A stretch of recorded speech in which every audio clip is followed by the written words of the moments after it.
ਆਪਣਾ ਦਸ ਟਿਕਾਣਾ, ਕਿਧਰੋਂ ਆਇਆ ਕਿੱਧਰ ਜਾਣਾ।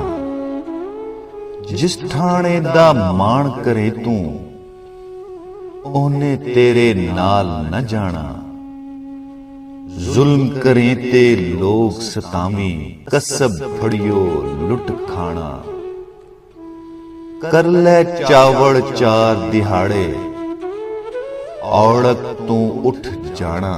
ਸ਼ਹਿਰ ਖਾਮੋਸ਼ਾ ਦੇ ਚਲ ਵਸੀਏ, ਜਿੱਥੇ ਮੁਲਕ ਸਮਾਣਾ।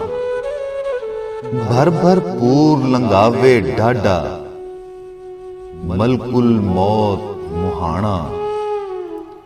ਇਹਨਾਂ ਸਭਨਾ ਥੀ ਹੈ ਬੁੱਲਾ, ਉਹ ਗੁਨਾਰ ਪੁਰਾਣਾ। ਆਪਣਾ ਦਸ ਟਿਕਾਣਾ, ਕਿਧਰੋਂ ਆਇਆ ਕਿੱਧਰ ਜਾਣਾ।